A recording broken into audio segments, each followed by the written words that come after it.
ఎదురుగా వెలుగుతున్న నీడని బెదురుగా కలుగుతున్న హాయిని తనువున తుణుకుతున్న చురుకుని మనసున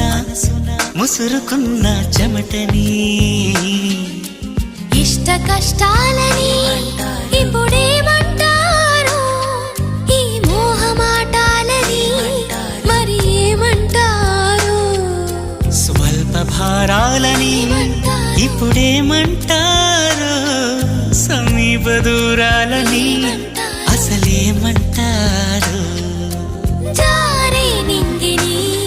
దొరలాంటి దొంగని పాడే కొంగుని పరిమళించే రంగుని